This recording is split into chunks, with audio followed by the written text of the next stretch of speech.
నమస్కారం అండి, this is #you. Duvvada శ్రీనివాస్కి కష్టాలు చాలా ఎక్కువైపోతున్నాయి. ఈరోజు కొత్తూరు పోలీస్ స్టేషన్కి ఆయన రమ్మన్నారు. సింగిల్గా వస్తున్నాడు అనుకుంటున్నారా? కానే కాదు, దువ్వాడ మాధురి కూడా ఎంట్రీ ఇవ్వబోతుంది.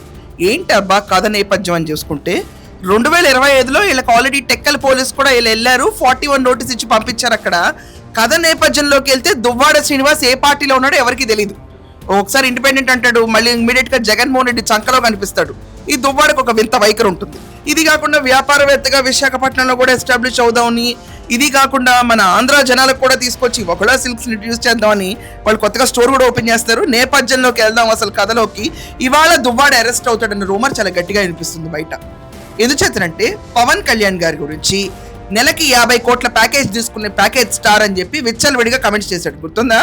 మర్చిపోయారా? అతని పైన ఇప్పుడు ఏమైంది, గుంటూరు, దాని తర్వాత పశ్చిమ గోదావరి, విజయనగరం, అవనిగడ్డ, మచిలీపట్నం ప్రతి చోట కేసులు నమోదైపోయినాయి. ఆ కేసులన్నీ ఎదుర్కొంటా మొట్టమొదట టెక్కల్కి వెళ్ళాడండి. టెక్కల్కి వెళ్ళినప్పుడు 41 నోటీస్ ఇచ్చి పంపించారు. ఈరోజు కొత్తూరుకు వస్తున్నాడు. కొత్తూరుకు వస్తుంటే అక్కడ దువ్వాడ గురించి భారీ పోలీస్ బందోబస్తు కూడా పెట్టారు. అక్కడ దువ్వాడకి ఇంత అవసరం అంటే మేబీ అవసరమేమో, మనకే తెలియదు. ఎందుకంటే ఇండిపెండెంట్ క్యాండిడేట్ ఎదురించుకుంటా అని చెప్పి తిరుగుతూ ఉంటాడు కదా. సో దువ్వాడకైతే గడ్డుకాలం మొదలైంది. ఇవాళ అసలు ఎందుకు మాట్లాడావు నువ్వు, నీకేం దోలొచ్చింది, 50 కోట్ల ప్యాకేజ్ అని ఏంటి మాట్లాడావు? ప్రతి ఒక్కళ్ళు పవన్ కళ్యాణ్ గారి గురించి ప్యాకేజ్ స్టార్ అన్నట్టు మాట్లాడతారు వైసీపీలో. ఇది వాళ్ళకి ఒక ఆన్వాయితీ అయిపోయింది. అదే వైసీపీ సిలబస్ ని ఎప్పుడు బ్లడ్ లో ఎక్కించుకుంటున్న దువ్వాడకి ఇది నార్మలే. దువ్వాడ అంటేనే ఒక వివాదం, మాధురి అంటే ఒక రెబెల్. ఇది అందరికీ తెలిసిన విషయమే. ఎందుకంటే వాళ్ళు అలా చేస్తూ ఉంటారు, ప్రజలందరినీ రెచ్చగొట్టి కొత్త రూల్స్ క్రియేట్ చేసి మళ్ళీ ఆదర్శ దాంపత్యంగా ఉంటారు.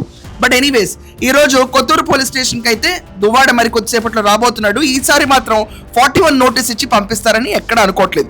ఇది కాకుండా అచ్చెన్నాయుడు గారి పైన కూడా కమెంట్స్ చేశారు, రేషన్ బియ్యం గురించి. ఇది కాకుండా లంచాలు తింటున్నాడని చెప్పి అబ్బో రెచ్చిపోయాడు, విపరీతంగా రెచ్చిపోయాడు. చాలా కేసులు దానిపైన నమోదైనవి. దువ్వాడకు మాత్రం గట్టిగా ఈసారి ఉచ్చు బిగుస్తుంది. ఎందుకంటే మీరు ఒకసారి అబ్జర్వ్ చేయండి, గడిచిన 2 ఏళ్ళు వేరు, రానున్న 3 సంవత్సరాలు లెక్క వేరుగా ఉంటుందని ఆంధ్రప్రదేశ్లో ప్రతి ఒక్కరికి అర్థమవుతుంది. విచ్చలవిడిగా వ్యాఖ్యలు చేసిన వాళ్ళందరినీ సర్లే పోతే బోని అనే స్టేజ్లో మాత్రం ప్రభుత్వం లేదు. ఇప్పుడు చాలా సీరియస్గా యాక్షన్స్ తీసుకోవాలని డిసైడ్ అయిపోయింది.